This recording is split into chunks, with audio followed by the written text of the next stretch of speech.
numbers get paid. I get that. But if you wanna prove that you are that dude, what better way to do that shit than with DeAndre Hopkins on your team and you shining over him? I'm with it. I get it. I'm with it. Feel me? And to be honest, I really think Lamar throws it to Andrews the most. You feel me? Because of course it's Mark Andrews, but he don't trust nobody else. Who else should on the team for him to feel comfortable enough to throw him to him all the time? You see when he trusted Hollywood, then Hollywood was splitting them touches. Hollywood was hitting them targets just like Mark Andrews. But imagine if he's going to trust Zay.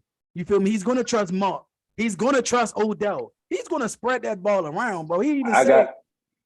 My fault. Go ahead. No, he even said, you feel me, like, he don't want to run touchdowns, bro. He want to throw them bitches, you feel me? Like, he don't want to run them. So he's cool with throwing touchdowns to everybody. I'll leave this subject with this. Remember, the year that Lamar Jackson won MVP, he had decent receivers. Seth Roberts, Marquise Brown, he had Mark Andrews. He had a decent receiving core. If you give him weapons like what he has now, there's no real telling what he can really do. But what you gonna say, Q? I was ready to say, so like, am I honest? Like, this is a question, you feel me, that I just had in my head just after looking at the draft. What do y'all see and what do y'all expect different from Zay Flowers than when y'all had Marquise Brown? You can go first, guys. Like, what do y'all? Would you like me to answer the question?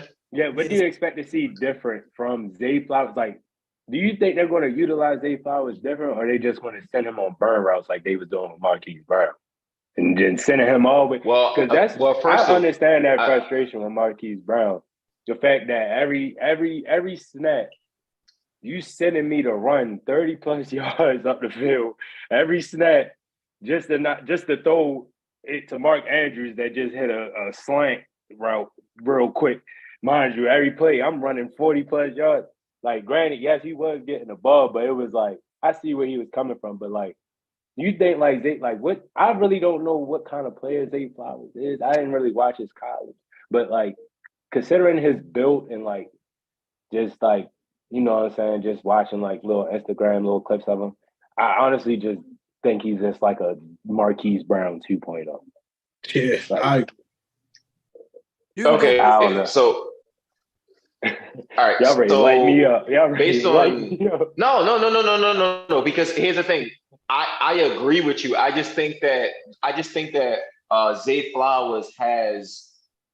I feel safer sending Zay Flowers over the middle than Marquise Brown in his rookie season in the NFL. Right now, I believe that Zay Flowers has an NFL body, right? To me, he's more of a handsy catcher than Hollywood Brown was. Don't get me wrong. I do believe that some people won't agree with me when I say this, but when Hollywood Brown was here, he had some of the best hands on the team. Some of those catches that he was making, no other receiver on our team could have made those catches at the time that he was here. Okay. Not only that, Marquise Brown was also an underrated route runner. I believe that Zay Flowers is also a good route runner. So when you say that, Zay Flowers, when you look at him as basically a Marquise Brown 2.0. I can't completely disagree with that. I also think that he's going to get a chance to shine a bit being under Todd Monken's system. Greg Roman didn't prioritize Marquise Brown not nearly as much as he should have because Marquise Brown was a game breaker. You just put the ball in his fucking hands and you let him work. The same thing I think that they should do with Zay Flowers. You don't need to send him on a fly route 10 times a game, right? Get him this ball on a 5-yard slant and let him take that motherfucker to the house because he can break tackles. Marquise Brown was the same kind of guy, except Marquise Brown was shifty. That's why they called him Hollywood, right? So their college tape is comparable, man. I just think that Zay Flowers is coming in with a better build than Marquise Brown at the time that he came in. Okay, yeah, that's understandable. I could agree with that. Let me tell you how I feel. Let me tell you how I feel. I feel like Zay Flowers is better than Hollywood. And niggas might look at me, it'll be like it could be overhyped, you feel me? But me personally, the one thing I like about Zay Flowers over Hollywood is the fact that still here with us, bro? Yeah. All right. The thing that I like about Zay over Hollywood is Zay Flowers is way tougher, a way tougher runner. Hollywood went down easy a lot. It was a lot of times when Hollywood would catch the ball and somebody come in and he would fall down. Or he tripped a lot. He always falling over his feet. I think he had great hands, you get what I'm saying? But I don't see Zay Flowers dropping nowhere near as many passes as I seen Hollywood drop. You get what I'm saying? I feel like route running, I feel like their route running is very similar. I think both of them run real good routes. I think like by having a lower center of gravity. I'm not sure. I think Zay might be a little shorter than Hollywood. Them motherfuckers the same height. All right. I was about to say, height. They almost the same build, bro. That's why Hollywood wasn't. If you remember, Hollywood didn't come into the league cut. He got cut after like his third year. He was scrawny in the league. Zay is already cut. You feel me? Coming in the league, and I feel like Spaz was saying earlier, it's way easier. You feel me to trust Zay going across that middle than Hollywood. Because like I said, I see Zay break a lot of tackles in your college highlight tapes. You don't see Hollywood breaking a lot of tackles. You see him bing, bing, bing. You see him bipping people up. You get what I'm saying? That was Hollywood. One cut, he's gone. Yeah. They just sitting you down, rocket you. Feel me? Like, so, and I think we're going to utilize him way different. Like, he's going to be a lot jet sweeps. We ain't really do that too much with Hollywood, but like you said, Greg Roman just I have no idea why. Greg Roman just didn't know what the hell he was doing with our group. That's just all it was, bro. Like, Marquise Brown was that. First of all, Marquise Brown, the last season he was with us, I believe he went over 1,000 yards. And that remember, people was calling that a down year from Marquise Brown, right? And that was the most receiving yards he ever had in a single season, bro. Remember, he also dropped some passes as well. But again, Marquise Brown is that kind of dynamic dude where you don't need to throw him the ball 20 yards downfield for him to do something with it. Set a pick play, right? Get him across the middle and let him work out. Let him work out, man. Let him get his yak. So I hope that that's what they're going to do. I know that that's what they're going to do with Zay Flowers. I know that for a fact.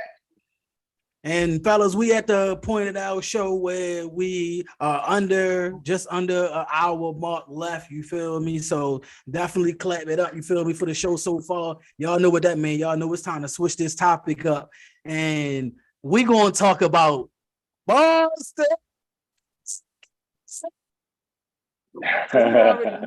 You already know who we gonna start off with. You know who we gonna start off with. My guy Neil smiling harder than he's smiling so hard. I tell that boy is alive right now. He alive. Go ahead, boo. Go ahead, talk to us, man. I woke up this morning, man. It was a good day. It was a good day, bro. Because honestly, it was a good day because not only did we win the game, but I honestly called almost everything that happened on this podcast. Like we figured out Jimmy Butler, right? I said he was all. I was like, yo, listen. Let's just rerun the whole series. Like the first 3 games, Jimmy Butler was phenomenal. I was just like, yo, I don't know how we're going to figure him out. Now, I think the one thing that I would do if I was Joe Mazzulla is I would take Derek White off of Jimmy Butler. What are you doing? Why is he guarding Jimmy Butler at all? So for this game, from what I seen, Derek White and Al Horford stayed next to each other the whole time. So when Jimmy Butler would call a switch on Derek White, Al Horford was not too far away. So that was one defensive thing that they did that changed the whole series. Once they started doing that, it was over. now, like I told you before, like Bam Adebayo, he's got to win the game. He's got to come off and he's got to get them second chance points. He's got to be the one that get the offensive rebounds, and he's not able to do it. And they're relying on their bench players, their role players, their undrafted, and it's like it's basically a team. They're playing a team with substance without substance. They don't have any substance. They're they're just saying I'm just saying like they're like a diet NBA team right now. You know what I mean? And I'm not trying to talk no shit. I'm not trying to talk shit, but it's just like they got exposed. You know what I mean? They just got exposed. I kind of feel like Jimmy Butler wasn't y'all problem. Like Jimmy Butler, I feel like y'all was y'all problem. Like it wasn't even Jimmy. I feel like in the first like 2 games, I agree with that. Like y'all had a lot of offensive fouls, a lot of turnovers. You know, y'all kept getting caught on them charge calls a lot. You know what I'm saying? Mm-hmm. That really was like it was really just throwing y'all momentum all the way off for the first 2 games and even the third game. You know what I'm saying? And like you said, y'all did find that defensive like that. Y'all made that defensive switch, and y'all, you know what I'm saying? Y'all moving y'all defense around better. So yeah, it is showing because to come back 3-0, you know what I'm saying? Your team got to win 1 game to get to the finals. And y'all ain't letting them. Y'all obviously had to do something different. And y'all definitely playing like y'all are the better team, like y'all were in the beginning of the series. You know what I'm saying? It's just all falling together now. Like, you know what I'm saying? I said I'm going for I said Miami going to get them out the series. I ain't going to switch up what I was going like, you know, what I was thinking like Miami's going to win. But for y'all to come back, that's very good. Y'all did very, very good. You know. Let me ask you this. What you about to say? How do we feel about Joe Mazzulla? How y'all feel about him as a coach, yo? In general, because he might get fired, yo. He might. He might. Okay, can I? Go ahead. Can I jump in on this one? So Joe Mazzulla he's a weird dude, yo. Because I feel like this is what he does. He relies purely on the talent of Jason Tatum and Jaylen Brown to carry them to a W. Right. And while I understand that is when you have star players like that, you need their star power to overcome tough situations. You need somebody to make a tough play. But you also have to be able to draw up competent X's and O's plays to put those guys in the best position possible to be able to make those plays when necessary.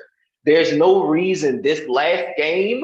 You knew that Miami was going, if that final play where Derek White got the tip in, you knew that Miami was going to do everything in their power to make sure that JT did not touch that ball. Absolutely. And realistically, they succeeded. They succeeded in stopping Jason Tatum. You got to put him in a situation where you can get him the ball and get him a decent look at the basket.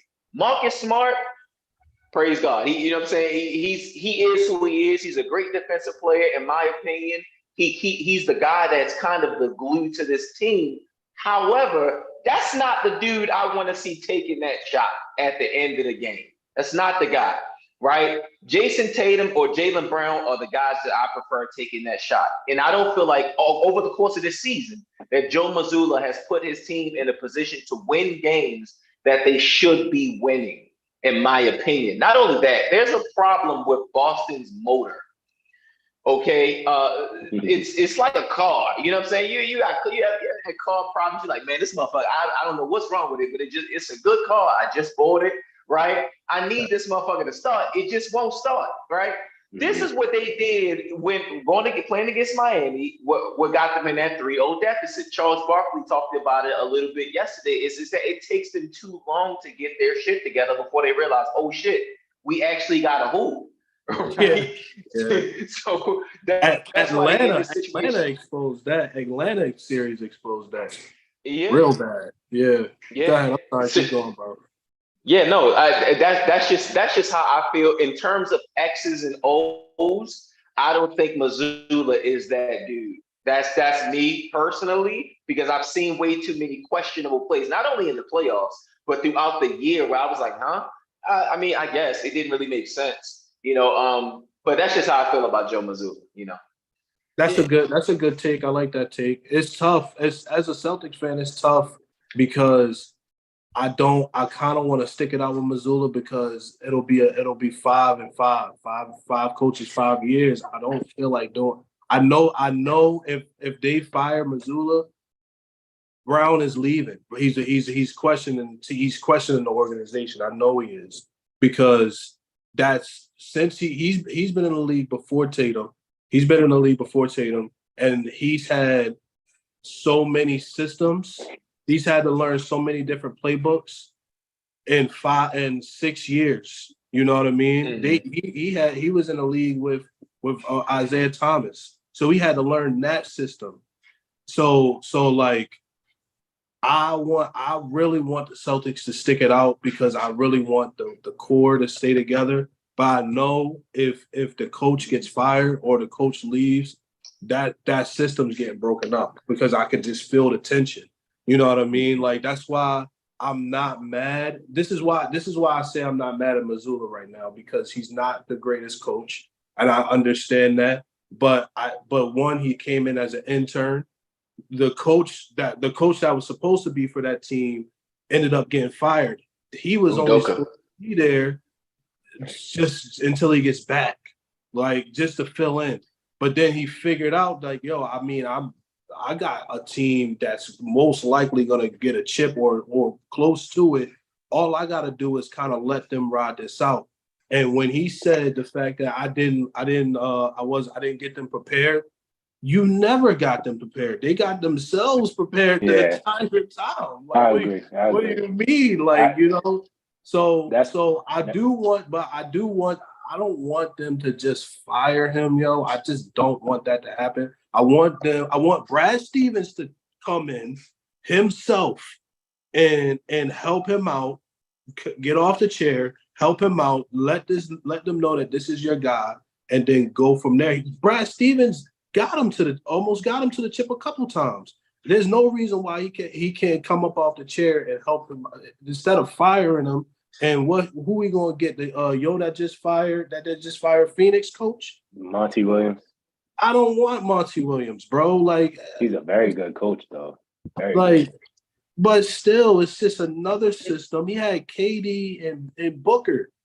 I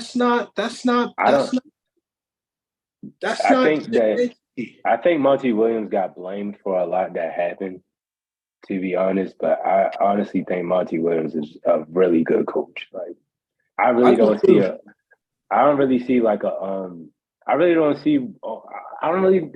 got nothing bad to say about Monty. No, he's a good coach. Like, I just quick question, feel like fella. he just. Quick question. We're gonna start with you, Spaz. And Game 7, who you got?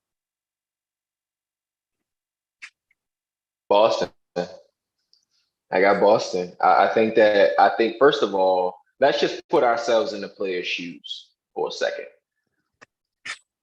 You're in prime position to win that game. After being down, right? And Derek White comes baseline after spacing the floor. And he inbounded the ball. Yes, Jason Tate first. Okay. Let me start out of bounds. Derek White has the ball. You get exactly what you want, which is anybody else shooting the ball that's not named Jason Tatum and Jaylen Brown. You get Marcus Smart, who's the worst scorer of everybody on the floor at the moment. And he rims it out, and you allow Derek White to come baseline and tip in. Bro, if I was on Miami, my heart would be in my ass. Okay, that's basketball 101. That's basketball 101. Box out, son. You dropped this. You dropped this, and I believe firmly that Boston is going to make history. Now, with that said, I need Jason Tatum to go into this game with ready to close it out. Yeah. Okay. Because if there's one thing I can say about Jason Tatum's game that I do not like is that he settles way too often. Over the course of the season, Jason Tatum averaged 37.5